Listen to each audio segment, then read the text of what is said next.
আসসালামু আলাইকুম। প্রিয় দর্শক, বাংলাদেশের মূল সমস্যাটা কোথায়? আপনি হয়তো বলবেন সমস্যা আছে নাকি। না, অনেকেই কিন্তু বলেন যে এত বছর হলো দেশটা স্বাধীন হলো, আমাদের অবস্থা এমন কেন, আমরা কেন পেছনে পড়ে আছি, আমরা কেন সমস্ত জায়গায় আমরা বারবার হোঁচট খাচ্ছি। তো প্রবলেমগুলো কোথায়, এগুলো নিয়ে কিন্তু নানা ধরনের আলাপ আলোচনা হয়। কিন্তু আমি আপনাদের একটা কথা বলি যে যদি ধরেন আপনি তিনটা সমস্যা খুঁজে বের করেন যে এই তিনটা হলো মূল সমস্যা, অবশ্যই আপনার রাজনীতির কথা আসবে, প্রশাসনের কথা আসবে, অনেক কিছু হয়তো আসবে। কিন্তু আমার বিবেচনায় মূল সমস্যাটা হচ্ছে দুর্নীতি। দুর্নীতি আমাদের সমাজে এখন সর্বব্যাপী হয়ে গেছে। এমন কোনো সেক্টর আপনি পাবেন না যে সেক্টরে দুর্নীতি নেই। এমন কোনো সেক্টর পাবেন না, এমন কোনো মন্ত্রণালয় পাবেন না যেখানে দুর্নীতি নেই। প্রশাসনে দুর্নীতি, ব্যবসা বাণিজ্যের দুর্নীতি, ব্যাংকিং সেক্টরে দুর্নীতি, শিক্ষাতে দুর্নীতি, এমনকি ধর্মীয় যে আমাদের প্রতিষ্ঠানগুলো আছে সেখানেও দুর্নীতি। যদি তাই না হবে তাহলে বাইতুল মুকাররমের ক্ষতি পড়ায় কেন? নিশ্চয়ই কিছু দুর্নীতি করেছেন, নাহলে ওনার মনে এই চিন্তাটা কেন আসলো যে আমাকে যান বাঁচাতে পালাতে হবে? দুর্নীতি চারদিকে। এখন আমার সঙ্গে অনেকের সঙ্গে নানা সময় কথাবার্তা হয়, সরকারি দল, বিরোধী দল, নানা লোকের সঙ্গেই তো সমাজে যখন থাকি দেখা সাক্ষাৎ হয়। তো সরকারের একজন গুরুত্বপূর্ণ ব্যক্তির সঙ্গে একদম আমার কথা হচ্ছিল। আমি ওনাকে একটা কথা বলেছিলাম একদম শুরুর দিকে, বলা যায় শুরুরও আগে আপনি বলতে পারেন। আমি ওনাকে বলেছিলাম, ভাই একটা কাজ করেন, প্রথমত দুদকটাকে আপনারা শক্তিশালী করেন।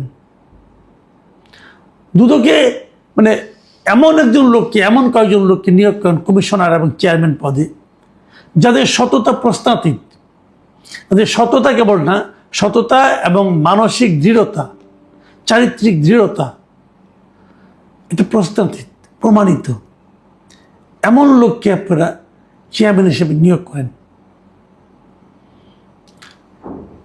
এবং আমি ক্রাইটেরিয়া একটা গেলে বলেছিলাম যে এমন একজন লোককে আপনার চেয়ারম্যান বানান যিনি নাকি খোদ সরকার প্রধানের চোখে চোখ রেখে বলতে পারবে যে এটা করা উচিত, এটা করা উচিত না। সরকার প্রধানকে উনি জিজ্ঞাসা করবেন না আপনি কি চান, আপনি কি বলেন, তাহলে সেটা আমি করি, এরকম না। উনি নিজের থেকেই বলবেন যে এটা করা উচিত, এটা করা উচিত না। ওনার বলার ভঙ্গি, ওনার দৃঢ়তা দেখে সরকার প্রধান নিজেও চিন্তা করবেন তাহলে ওনার সঙ্গে দ্বিমত করা তার ঠিক হবে কিনা। এমন একজন লোককে নিয়োগ করেন।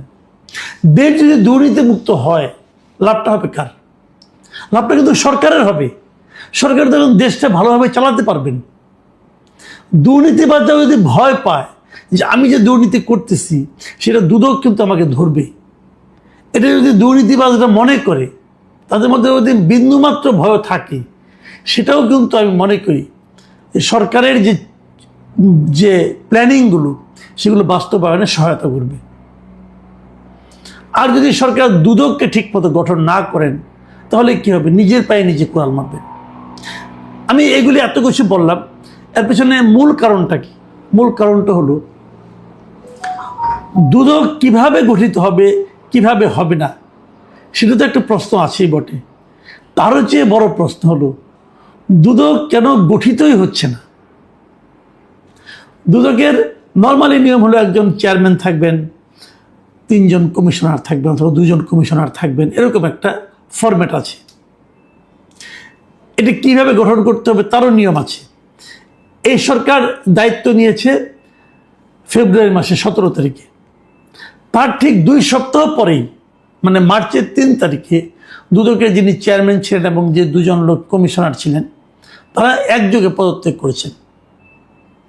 কেন পদত্যাগ করলো? এবং সেই পদত্যাগের পর এখনো পর্যন্ত দুদকের সর্বোচ্চ এই 3টা পদ, এই 3টা পদ খালি অবস্থায় পড়ে আছে। কাউকে সরকার নিয়োগ দেয় নাই। কেন নিয়োগ দেয় নাই?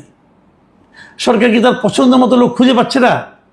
যদি সরকার পছন্দ মতো লোককে দুদকে নিয়োগ দিতে না পারে তাহলে দুর্নীতির কি হবে? দুর্নীতি দমনের কি হবে? আজকে 4 মাস হয়ে গেল। 4 মাসের মধ্যে ধরেন প্রথম 15 দিন আগের যে কমিশন ছিল তারাই ছিল, সেই 3 জন লোকই ছিলেন। তারা তো পদত্যাগ করেছেন।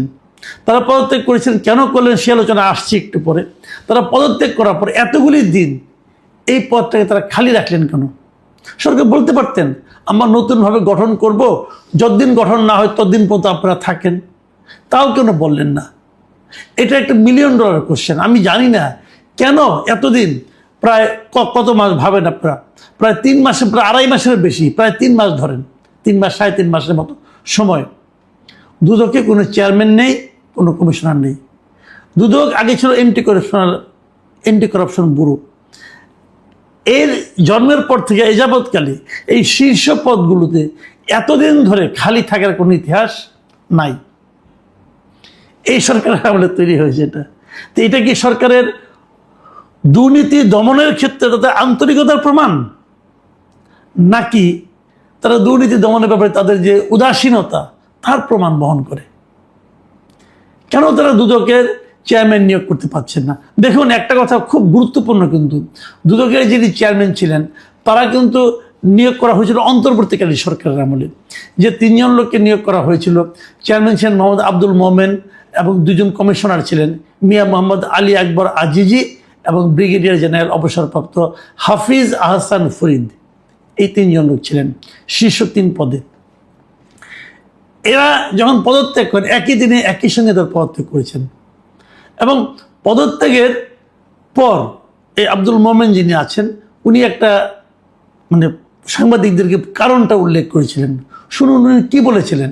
উনি বলেছিলেন পদত্যাগের বিশেষ কোনো কারণ নেই, নতুন সরকার নিজস্ব প্রত্যাশা ও কর্ম পরিকল্পনা বাস্তবায়নে হয়তো তাদের চেয়ে অধিকতর যোগ্য কমিশনের প্রয়োজন হতে পারে, এই ভাবনা থেকেই এই সিদ্ধান্ত। এবং আরও ডিটেলে যদি আমি বলি, ডিটেল উনি আরও কী বলেছিলেন, যে একটি রাজনৈতিক সরকার তার নিজস্ব ম্যানিফেস্টো ও প্রত্যাশা অনুযায়ী কাজ করতে চাইবে, এতে অস্বাভাবিক কিছু দেখেন না তিনি। তার ভাষা, তারা অনুভব করেছেন এখন তাদের চেয়ে অধিকতর যোগ্য ব্যক্তিদের কাজ করার সুযোগ দেওয়া প্রয়োজন। এতে কমিশন যেমন উপকৃত হবে, তেমনি রাষ্ট্রেরও উপকার হবে। এই ছিল মোমেন সাহেবের বক্তব্য। এই কথা বলে উনি চলে গেছেন। তার মানে ওনার বক্তব্য হলো যে এই নতুন যে রাজনৈতিক সরকার আসছে তাদের কিছু পরিকল্পনা আছে, সেই পরিকল্পনাগুলো বাস্তবায়নের জন্য তারা হয়তো আরও যোগ্য লোককে তারা এখানে নিয়োগ করবে। খেয়াল করুন, তার মানে এই কথাটা আসলো কেন? তার মানে ওনাদেরকে কেউ হয়তো সরকারের পক্ষ থেকে মেসেজটা দিয়েছে যে আপনারা চলে যান। তো চলে তো গেলেন, এখন নতুন কাউকে লাগান, নতুন কাউকে বসান সেখানে। আমরা দেখি আপনারা কাউকে বসালেন কিনা, কাকে বসালেন। তৈরি ঘরে ঘরে ওনাদের যাওয়ার ব্যাপারটা আরও একটা কারণ আমার কাছে যেটা মনে হয়, আপনাদের মনে আছে যে 17 ফেব্রুয়ারি এই সরকার দায়িত্ব নিল, 25শে ফেব্রুয়ারি এই সরকার বাংলাদেশ ব্যাংকের নতুন একজন গভর্নর নিয়োগ করলেন এবং সম্পূর্ণ অস্বাভাবিক প্রক্রিয়ায় নিয়োগ করা হয়েছিল। অস্বাভাবিক প্রক্রিয়ার কারণে যে নতুন আগের যিনি গভর্নর আছেন তাকে বিদায়ও দেওয়া হয়নি। উনি অফিসে যে শুনতে পারলেন নতুন গভর্নর নিয়োগ হয়েছে, তবে হয়তো উনি বেরিয়ে গেলেন আর ফিরে আসলেন না। বাংলাদেশ ব্যাংকের ইতিহাসে এভাবে কখনো হয় নাই। এবং যাকে নিয়োগ করা হয়েছে উনি একজন ব্যবসায়ী, উনি একজন গার্মেন্ট ব্যবসায়ী। একজন গার্মেন্ট ব্যবসায়ীকে বাংলাদেশ ব্যাংকের গভর্নর নিয়োগ করা হয়েছে। তো হয়তো আমার ধারণা এই দুদকের এরা মনে হয় আগেই ভয় পেয়ে গেছে, মান সম্মান থাকতে চলে যায়। তাদের কিন্তু 5 বছরের জন্য নিয়োগ দেওয়া হয়েছিল এবং এই 5 বছরের মধ্যে মাত্র 15 মাস তারা ক্ষমতায় ছিলেন, এই দায়িত্বে ছিলেন, তারপরে তারা চলে গেছেন। মানে 1.5 বছরের কম সময় ওনার দায়িত্বে ছিলেন। তো নতুনভাবে আপনাদের নিয়োগ করেন, নিয়োগ করবেন কিভাবে? অন্তর্বর্তীকালীন সরকার কিন্তু এই দুদকের নিয়োগ কিভাবে হবে না হবে এর জন্য একটা অধ্যাদেশ করেছিল। তো এই সরকারের প্রথম অধিবেশনে যে 133টা অধ্যাদেশ করেছিল আগের, তার মধ্যে যে কয়টা তারা রেখেছিল 113টা, সেই 113টার মধ্যে কিন্তু এই দুদকের যে অধ্যাদেশ এটা ছিল না। তার মানে দুদকের অধ্যাদেশটা বাতিল হয়ে গেছে।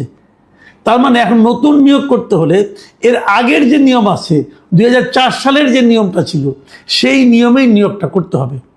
এবং 4 সালের নিয়োগের নিয়মটা কি, একটা সার্চ কমিটি হবে 5 সদস্য অথবা 7 সদস্যের, সেই সার্চ কমিটি কয়েকজনের নাম দিবে, প্রত্যেকটা পদের বিপরীতে 2 জন করে নাম দিবে, সেই নামগুলি রাষ্ট্রপতির কাছে পাঠানো হবে, আর রাষ্ট্রপতি নিয়োগ করবে, এমন তেমন এই সমস্ত ঘটনা।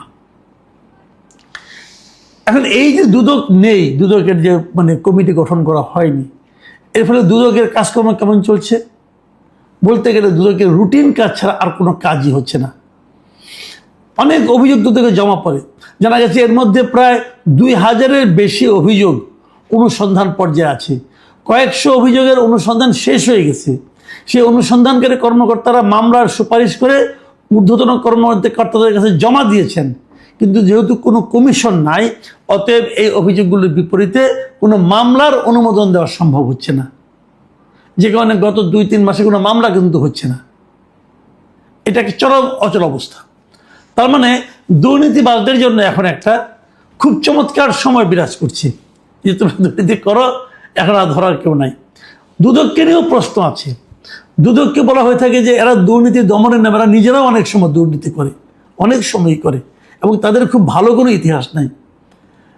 আমি সবসময় বলবো যে সরকারের উচিত হবে যত দ্রুত সম্ভব দুদকটাকে পুনর্গঠন করা, দুদকটাকে গঠন করা, দুদকের চেয়ারম্যান নিয়োগ দেওয়া, দুদকের 2 জন কমিশনার নিয়োগ দেওয়া, এবং সেই সঙ্গে দুদক আইনে এমন কিছু পরিবর্তন আনতে হবে যে দুদকের কোনো কর্মকর্তা কর্মচারী যদি দুর্নীতি ধরা পড়ে, যারা দুর্নীতি দমন করবে তাদের যদি কোনো দুর্নীতি ধরা পড়ে, তাহলে সরাসরি চাকরি থেকে বাদ এবং যাবজ্জীবন কারাদণ্ড, এরকম কঠোর আইন করতে হবে। তা না হলে দুদক ঠিক হবে না।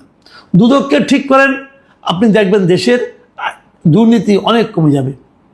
এবং যদি দলীয় লোক নিয়োগ দেন, তাহলে কিন্তু আপনারা সে আগের নিয়মেই চলবেন। আগের নিয়মে চললে মাথায় রাখতে হবে যে আগে কি কি পরিণতি হয়েছিল, সেগুলো মাথায় রাখবেন দয়া করে।